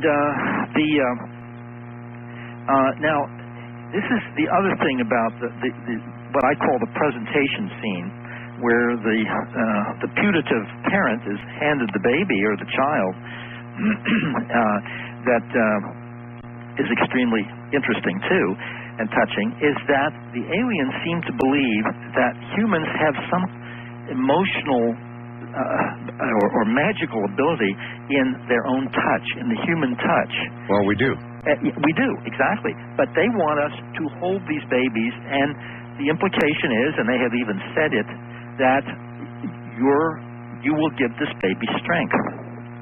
And when you think about this, if they are of such an advanced race and scientific accomplishment that the females have not had to carry offspring inside their bodies for gestation period, as we have here on Earth for the 9 months, etc., and perhaps babies are created completely in vitro, test tube babies, so to speak. Well, did you know they just invented an artificial womb here on Earth? There was just an announcement, not for humans yet. I didn't know that, but it certainly seems to be in the offing. I mean, something like that after the cloning and the reproductive skills that have been gained recently by scientists. Exactly. But I think that if a mother, so-called, in some kind of cosmic family from wherever, has never carried the child and sort of, I suppose, acquires a child the way you buy a puppy in a pet store or something. Lord knows how that would work. But the necessary emotional connection that a human mother feels after having carried that baby internally for 9 months, that would be completely lacking. So they don't seem to know what to do. And these babies seem to be, these hybrid babies seem very often to be described as being looking very sickly and weak and as if they're not thriving. It's as if that this is an ongoing experiment, really, that is not yet actually foolproof as far as the UFO occupants are concerned. So you really haven't made your own judgment. When we come back, I want to ask you whether you believe it's benign or malevolent or both. It's the top of the hour. Relax. We'll be back shortly. I'm Art Bell from the high desert near Dreamland, Area 51. This is Dreamland.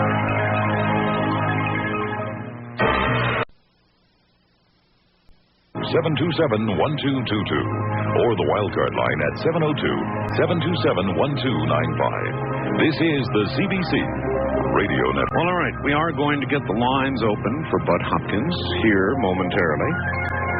For those of you who missed the Topics program, which ran on TBS, it will not be shown tonight, but rather Monday night at 11:50 Pacific time. So if you missed it Monday night at 11:50, they're going to rerun it.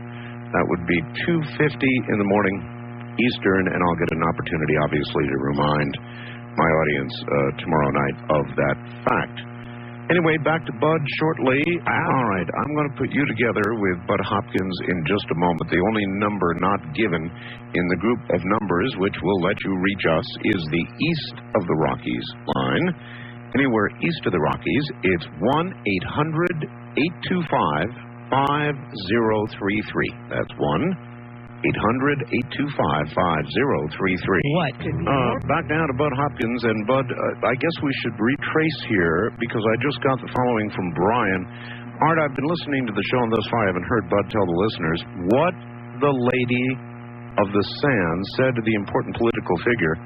What was said, I believe, is the reason for the abduction and may give some insight as to what the aliens are doing here. Well, the book is so complex. As I said, there's virtually a cast of thousands and so many complex incidents that there was just no time to begin to get into anything beyond the central event of November 30th, 89. The Lady of the Sands episode has to do with an abduction, material that surfaced later about the original abduction experience. This very important political figure was himself abducted that night, although that didn't emerge right away. And one of the things that occurred that Brian is referring to here is that Linda Cortila, the abductee, said something to him implying that he was responsible, or humans were responsible, for despoiling the environment. Now, her saying this seemed to be something that was imposed upon her, as if the aliens were using her. I use the term alien co-option. They will somehow, and we get this again and again, a person will report themselves being in an abduction experience where they are doing the aliens' bidding willingly, even dressed as if they were an alien, and feeling afterwards great remorse, feeling that they had somehow been used and abused, so to speak, and were not themselves, really. Linda explained to me afterwards that she was herself not an animal rights activist or any kind of an ecologist or anything, even though it was in effect her voice sort of lecturing this important political figure about issues. We don't know, again, whether this is the real, a really important point, or whether this is some kind of smokescreen. Nevertheless, the environment was mentioned. Yeah, oh yes. All right. That has come up many times, but we don't know whether that's a real thing. As I pointed out, nobody likes to stay in a hotel that's dirty. From the aliens' point of view, that they would obviously favor a healthy environment on this planet. Much to cover, but Bud, look, beginning in about 1989, we started to get relatively simple crop circles. And now, this year, they become more and more complex and more frequent until this year. We have had the most complex, the most frequent crop circles. It's absolutely going crackers in Europe right now, even in this country. Crop circles. And I know that it doesn't relate to abduction necessarily, but it somehow I think it may be connected to the environmental issue. And that's just a very loose guess. Have you thought about that at all? Well, to examine every kind of possibility. Now, we have many cases where abductees report being shown images of a ravaged Earth, or the Earth blowing up, or floods, or disasters.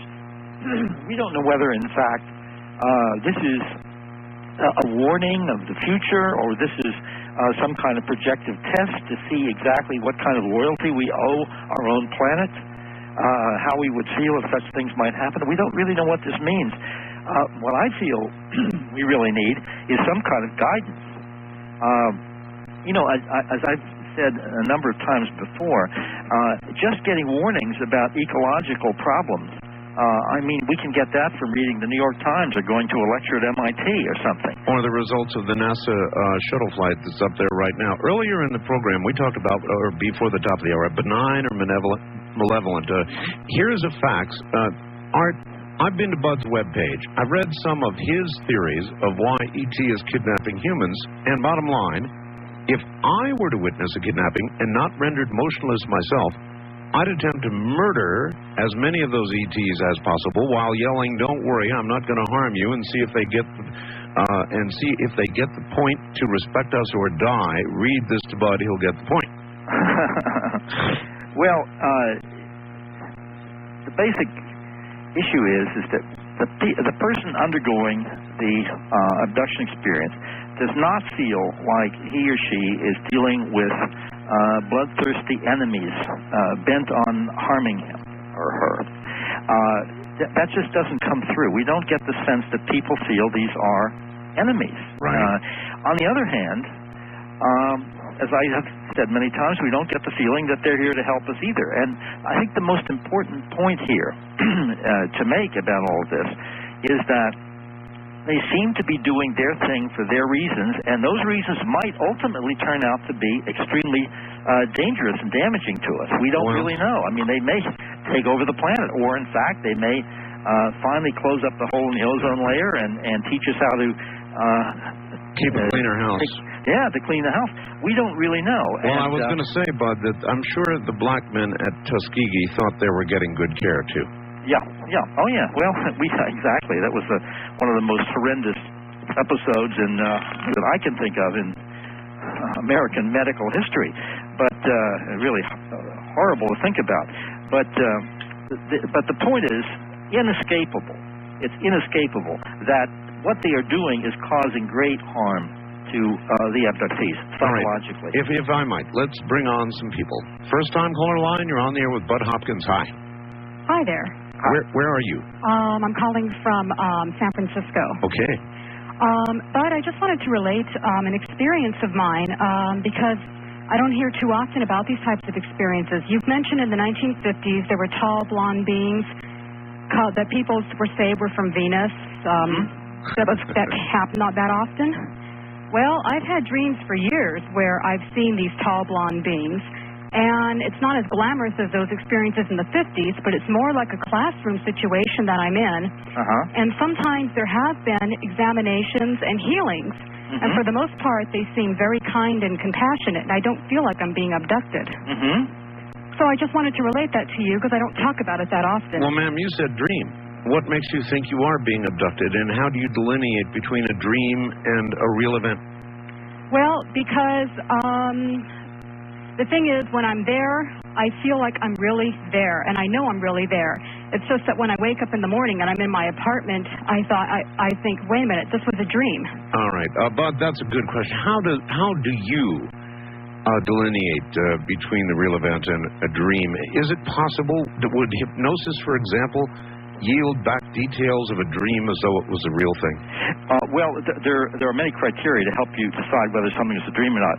And the basic point about what our caller said is that we don't really know what to make of her experience. It's as if she isn't quite sure what to make of it either herself. Exactly. And that's, again, the reason why we need to investigate each particular case before we come up with an opinion about it.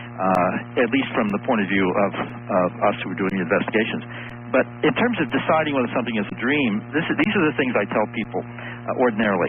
That when you dream, you usually distort your surroundings. In other words, I often dream that I'm in my bedroom and it's got a 30-foot ceiling, and it feels like my room, but it doesn't really look like it. Right. But if you feel in this quote-unquote dream that's so puzzling and so real, that you woke up, you were in your room, and everything looked exactly the way it should look.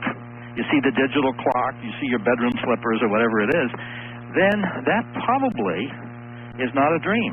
It's probably a real experience. That's only one criterion, and it's not absolutely certain. But if everything looks exactly right, that's not the way dreams generally manifest themselves. The second thing is, in dreams, one tends to see things, you report what you're seeing visually, and you have emotional reactions, but the full range of senses are not operating. In other words, you can dream you're walking down the street naked, and you can be very embarrassed, but you're not cold, and you don't step in a mud puddle, or you don't cut your foot on a piece of glass. That's right. And or you don't smell anything, that sort of thing. But if in these dreams, these questionable dreams, the person is going through all of the full arrangements the full reactions of the senses. Plus, for instance, if you, in your quote-unquote dream, stepped on a piece of glass and you wake up and you have a bloody foot in bed, etc., then you probably weren't dreaming. It's important to realize that many UFO experiences feel like dreams. And, of course, in fact, may be. That's why each thing has to be looked into in its own terms. And so these are some of the criteria that we suggest that people use when they try to analyze their own experiences. All right. We know sightings are increasing. Mexico's been absolutely incredible. There's actually been aircraft damage, collisions with UFOs, that sort of thing. Phoenix, Las Vegas, all the rest of it, that's increasing. The crop circles are increasing. What about abduction? Yeah, well, I feel that they're increasing too. And it's a hard one to call, absolutely, Art, for the simple reason that what you hear about is just what you hear about. It doesn't necessarily mean that you hear about everything that's going on in these cases. It's a little harder to conceal a huge crop circle than it is to conceal an abduction, where the abductee may not want to tell anybody or may not know who to report it to, etc. But beyond that problem, which is a very large one, it's my feeling that there is a momentum to this, and that there are more abductions, and that the UFO occupants are getting even a little more sloppy in their carrying out these abductions. More mistakes are being made. You would be surprised. I get calls from people who say, boy, I'd like to be abducted. Yeah. What do you say to those folks? Well, I could just say that if they talked to somebody who had the experience, they probably wouldn't feel that way. Now, this is an interesting thing.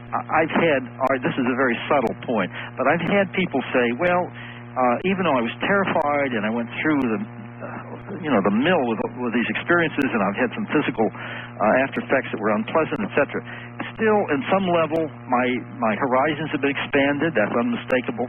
I have a new sense of the universe that's very different than that I had before these experiences and so forth.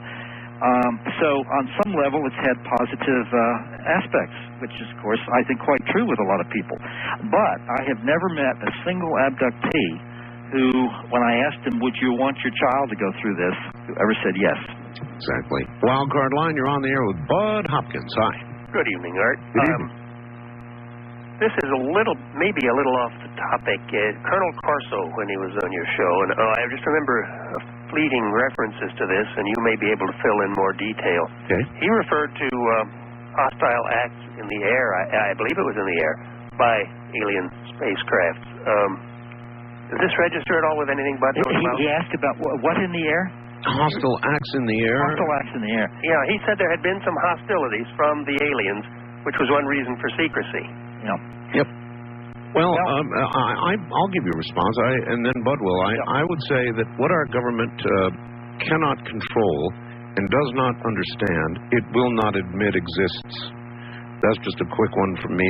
What do you think? Did you read Corso's book? Have you heard Corso? What do you think? Incidentally, one quick thing. Alan Hynek used to have a cartoon which showed a couple of overweight Air Force generals leaning over the shoulder of a radar operator who was showing these blips on the screen. And he said, one officer said to the other, I don't know, he said, why don't we shoot one down and see if they're friendly? But the thing here is that as far as hostile acts, we have some cases, especially one that occurred off of Cuba that was picked up by our listening devices, I believe NSA operatives, of a couple of Cuban MiGs intercepting a UFO, and when one of them was ordered to, when it got a radar lock on, to fire its missiles, the plane disintegrated. Which would seem to be, from the point of view of the UFO, a where did that defensive. Now, where did you get that report, Bud? Well, this has been widely reprinted in. I believe Tim Good goes into that case in a book, Top Secret, but it's a well-known case. Now, this was all picked up by Spanish-speaking American people who listen in on all the radio transmissions from Cuba. Now, this happened, I believe, in the 70s, quite a long time ago. Now, this is another very interesting thing. If this were fantasy, if UFOs were a product of human fantasy, we would have all kinds of battles. People would be wresting ray guns out of the hands of the aliens. There would be shoot-em-ups, and look at the movies we have. And so, we don't really get those reports. And certainly, the UFO occupants seem to have the technology to blow anything out of the sky if they wanted to. Well, before we leave movies, I've got to ask you. You must have seen Contact. Yes. What did you think? I didn't like it. You didn't like it? No, I didn't. I thought it was long, slow, rather boring, and muddled. Very interesting. I interviewed Leonard Nimoy the other day, and he said virtually the same thing. Oh, really? Yes. Well, it was certainly not a movie, and this is on the critical level. I think that Jodie Foster is a very cool intellectual actress, and when you put a very cool intellectual actress in a very cool intellectual screenplay, then it gets really chilly. So I didn't think much of it. What did you think of it, Art? I liked it. You did? Well, the special effects were great, but I didn't really like it. The aspect of it that I liked, Bud, was the business about faith. In other words, Jodie Foster, at the critical moment, could not muster up the words true or false to indicate she had the faith. And yet, when she came back, she was asking everybody to accept what had occurred to her on faith. Yes, right. So I thought that was intriguing. Well, I tell you, one of the, interestingly, this having been written by Carl Sagan, and I recently published a piece in IUR, the Center for UFO Studies newsletter, on my dealings with Sagan. This is part of my ongoing autobiography that I'm writing. But at any rate, here's a man who was very, very firmly an agnostic, if not atheist, and he discouraged people praying for him as worthless when he was very, very ill. And I cannot believe that screenplay faithfully reflects his position. Well, it was tender, actually, with respect to his real position, I think. All right, hold on, Bud. We're at the top of the hour once again, bottom of the hour, actually, and boy, it's flown by. All right, I'm Art Bell. You're listening to Dreamland, and Bud Hopkins at that on Dreamland, and we're discussing mainly abductions. And they, too, Bud thinks, are on the increase. Abductions, crop circles, animal mutilations, sightings. Think it might be leading to something? We'll be right back. AM 1500 KSTP.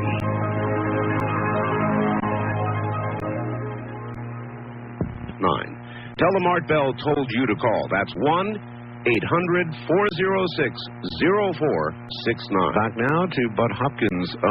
Bud, somebody asking you to comment on the Travis Walton abduction. On the Walton case, I interviewed Travis Walton and his boss, and it was one of the more interesting interviews that I've ever done. And for some odd reason, we appear to have lost Bud. So I can't ask him that until I get him back on the line. So let's see. We'll do something here and do exactly that and get him back on the line again. Such things occur, particularly and unusually occur, I might add, during programs like this. Because we have a special thing that locks callers in. It literally locks them in and will not allow the line to disengage, but something happens. What could be more cutting edge than Art's unique guest or his phenomenal website? The answer, you. Now you, the listener, can help decide the content of the Art Bell After Dark newsletter. Send in your stories, photos, artwork, strange experiences, even news clippings. The best submissions will be published in the After Dark newsletter. You'll continue to get photos from Art's website and Art's articles, as well as stories and pictures you send in. You won't want to miss a single issue. To subscribe, call 1-800-917-4278 or send $39.95 for and a little more to P.O. Box 3130, Central Point, Oregon 97502. Send your submissions to the same address. Articles must be typed. Do not send originals of photo or art, as submissions become property of CBC. Subscribe now. Call 1-800-917-4278. 1-800-917-4278. All right. It's happened before, and now it's happened again. I have no idea how it occurs, but we were suddenly disconnected. But it's a very interesting phenomenon because I have a little mechanism here that locks a guest line in, so that literally nothing can happen. And more times than not, when I'm doing these kinds of shows, it happens. I was asking a question that you obviously couldn't have heard. No, I didn't. I wanted you to comment, if you would. I interviewed Travis Walton. I interviewed Travis Walton's boss. I heard the whole story. They've taken lie detector tests. It's one of the more interesting, well-documented abduction cases. What did you think of it? I think it's a very solid case. And my sense of Travis and the people with him is that they have complete integrity. This is the interesting thing to always bear in mind. These young men, some of whom don't even get along with each other now at this point, That's correct. have stayed by this story for 22 years. Now, one knows that whatever little bits of money were made out of the film and the book, which I'm sure were minuscule. Everyone thinks there's huge amounts of money floating around that there isn't. But the point is, whatever small amount of money that may have been handed to some of the crew members, which would be minuscule amounts. I mean, maybe a few $100s, just as a courtesy thing, as anyone would have done. Any one of those people could have gone to Inside Edition or hard copy of one of the tabloid shows and made a mint by exposing this if this were a hoax. I had a very difficult time getting them on the air. They really didn't want to talk. They don't want to. No, and these guys, they're just plain normal, nice guys. And for 22 years, they have walked the plank. They have done every kind of polygraph. They've been looked into, and yet they have been vilified. And I think it's absolutely shameful what's been done. So do I. So do I, and it's just happens to everybody who comes forward with a story, and yet, even in the face of that, people are still coming forward. Absolutely. I admire the courage of people. I've just incidentally finished working with a couple who will be telling their story on an A&E television special. Oh, really? Abductions, coming up. And these people have just been very, very willing to talk about what happened to them, and the things that happened to them individually and together. And there's a tremendous kind of bravery. They're in the field of show business, actually, but on a level that they're not stars or anything like that, where this could actually hurt their bookings. But they have felt that this is something that they should do. And, of course, doing this in the face of the debunking strategy, which is to just, it's not shoot the messenger, it's shoot the witness, really, is what the debunking strategy is. I have to just hand it to people, and I do not even suggest that they should come forward when they ask me. I say, you have to consider the risks, because the risks are out there. Yeah, that's good advice. First time caller line, you're on the air with Bud Hopkins. Hello. Hello. Hi, where are you? I'm in Jefferson City, Missouri. Okay. I have so many questions. I'm just going to shorten it down. You talked in your book, Witness, about the third man and Richard being abducted with Linda. Does she still have those experiences with them? No. I have to say, she did have one experience with Richard, an abduction experience that occurred after the time frame of the book. They were abducted again, and it was quite a strange experience. I have a tape recording from Richard dealing with that very briefly. But Linda is the kind of person who doesn't really want to explore her experiences. She wishes it would stop. She doesn't like what's happened. It's created a lot of havoc within her family and with her children, and so I have a feeling that she might downplay certain recollections when she talks to me.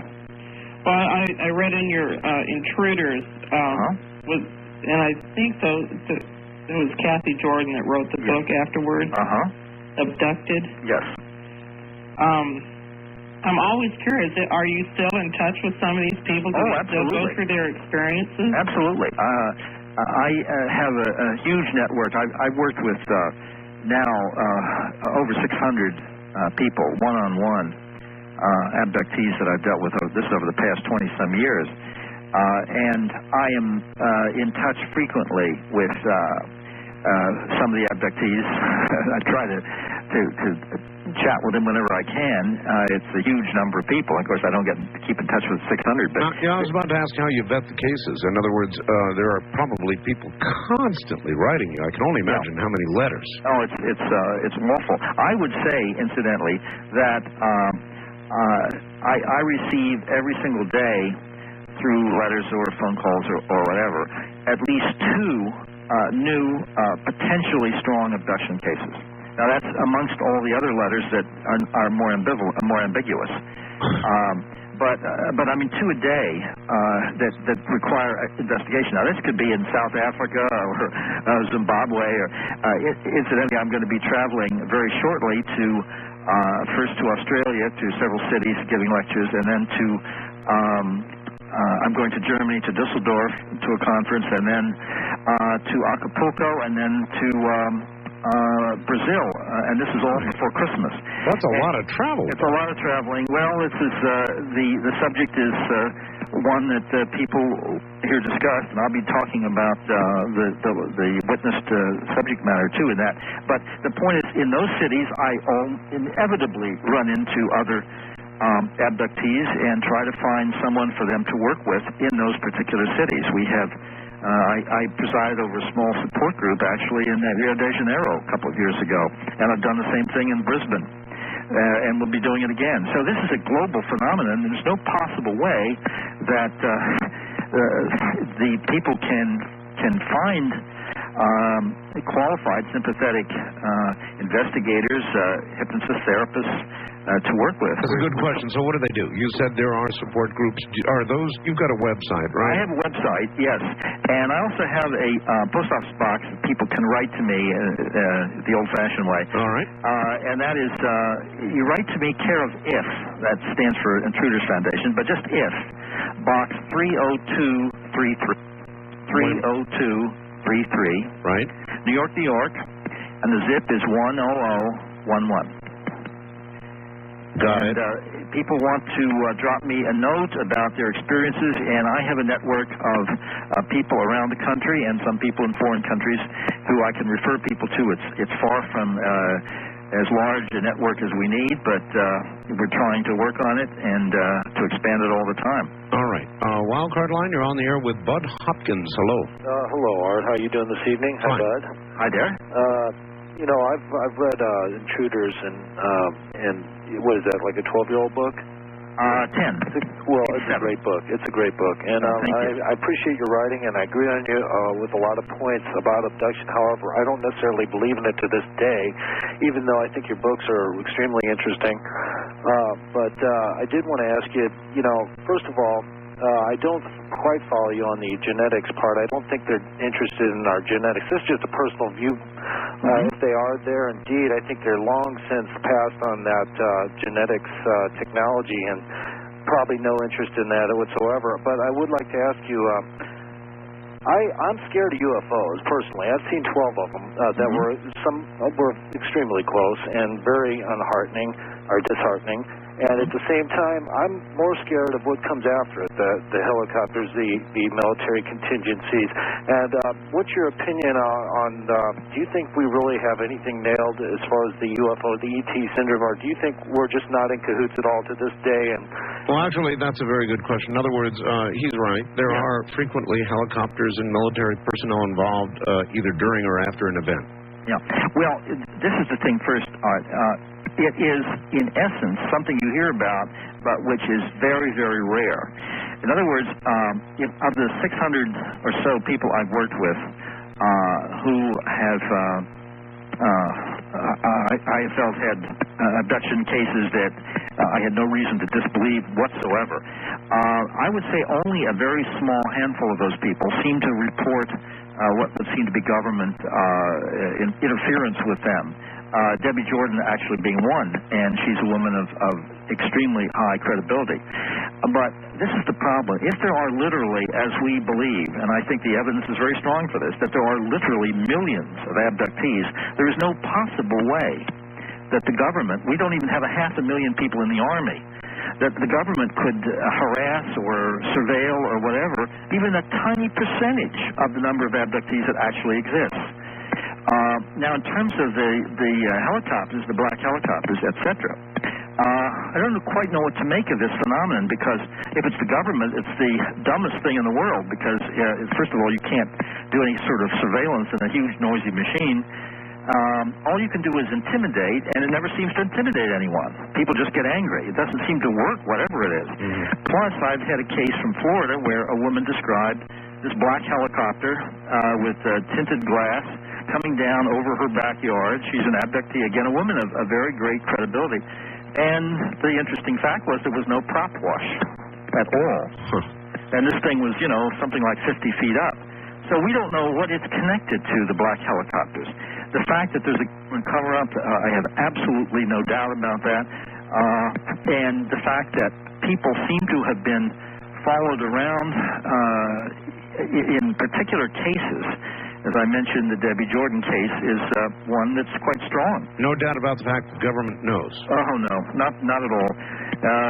So the point is here that, well, incidentally, on the government knowing, Gordon Cooper, the astronaut who was on the cover of Time magazine twice, described on television not too long ago the fact that he had viewed a film of a UFO landed on tripod landing gear, something like 35 to 40 feet away from the guard unit at an Air Force base, who took the film, and then the thing took off. He viewed it, sent it to the Pentagon, and never heard anything more about it. I'll tell you an interesting little story. I'm about to interview Story Musgrave. Story just did kind of a lecture in Hawaii, and at the very end of the lecture, he put up a picture of a typical gray as the last slide, and without a smile on his face, he said, by the way, these guys are real. And he wouldn't say anything else, but intriguing, huh? Yes, well, there's no doubt about that. Plus, I might have mentioned that once I did now I'm trying to think of the show on CNBC, Charles Grodin. At the end of the show, he said very, very directly that a number of years before, he had been having dinner with Senator Bill Bradley from New Jersey, along with Dustin Hoffman. And Dustin Hoffman had simply out of left field asked Bill Bradley, was there anything to the reports that we had crashed, wreckage, and bodies and so forth? And Bradley said, absolutely, it's true. Bill Bradley's not a clown type. Not at all. East of the Rockies, you're on the air with Bud Hopkins. Not a lot of time. Hello. Hey, Art, this is Dave from Cape Coral, Florida. Hi, Dave. I bought Mr. Hopkins' book, Witness, today, and I was wondering, I haven't had a chance to read it yet, but where are the aliens coming from? And since interstellar space is such great distances, what are their methods of travel and propulsion? Well, do you think you know the answers? I know the answers to none of those questions. I want to make it clear that Alpha Centauri, which is the closest star, if I'm certainly I'm not sure. I think it is Alpha Centauri. I believe it is. It's the closest star. That it seems now to have a planetary system, and if it has a planet which supports life and so forth, and it's an advanced culture and so on and so forth technologically, and they could travel at the speed of light, they could get here in 9 years. Half the speed of light. 9 years. 9 years. That's now, doable. That doesn't seem too impossible to me. No, indeed not. West of the Rockies, you're on there with Bud Hopkins. Hi. Hello, I'm calling from Boise, Idaho. Yes, ma'am. And I've heard Bud mention before a 9-year-old girl that was rushed to an emergency room after she was splashed on the side of her neck during an abduction. Did you hear about that? Now, tell me this again. Which case? A 9-year-old girl? Yes, and she was splashed down the side of her neck. And yes. That's the Florida case, yes. Okay, I wanted to know what happened with that when she went to the emergency room. What did the doctors say? Or that's a complex story, but essentially they put something like 15 or 18 stitches in her. It's across her chin and below her lower lip and goes around the side of her face. I know the little girl, and I've seen the scar, which is quite noticeable. Nobody knew what it was. It was sewn up. Perhaps they didn't actually need to do that because these things seem to almost heal miraculously. But the problem was that there was the suspicion that, the story that came out was the family where this happened said that they had a big Labrador Retriever, which is very sleepy, and the little girl remembered waking up and seeing this big face looking at her. And that's all she remembered. And so the family decided the dog must have taken delicately one big, thick claw and scratched without waking her up, I should mention, at that point. I mean, something that made absolutely no sense, and so there was, the dog was under suspicion, but that literally made no sense to the doctors. This was a scalpel-like cut, and the scar is still there, and the little girl is still having experiences. But that's an extreme case in the sense that the scar is right on her face and quite noticeable and quite long. Does that happen often? Where no, that's extremely rare. No, all right. Look, we're at the end of our time. Let me do something productive and give your address here. Simply, folks, if you want to get hold of Bud, write to IF, Box 30233, New York, New York, 10011. Is that correct, Bud? That's correct, and I thank you very much for presenting that. And your books, of course, are available nationwide, worldwide, any bookstore. Go in. If they don't have it, they can get it, right? Absolutely. Excellent. Bud, it has been a pleasure. You've got a lot of traveling to do, and we'll catch up with you on the other side of that, I'm sure. Okay. Thank you very much, Art. I appreciate it. Good night, my friend. Keep up the good work. Thank you. Take care. Okay. All right. There you go. Bud Hopkins, folks. And it has been a pleasure. I want to take a moment out to say my book, The Quickening, is now generally available nationwide. Same deal. Go into any bookstore, the bookstore of your choice, and ask for it. If they don't have it, they can get it for you. It's called The Quickening, and I think it is increasingly important since what was written about we now appear to be right in the middle of. The Quickening by Art Bell. If you'd like a copy of this evening's show or any program we do, any Dreamland program, or Coast with a guest, call 1-800-917-4278. Good night. AM 1500 KSTP. This has been Dreamland, a program dedicated to an examination of areas in the human experience not easily nor neatly put in a box. Things seen at the edge of vision, awakening a part of the mind as yet not mapped. Yet things every bit as real as the air we breathe but don't see. Please join us again next week at this time for Dreamland.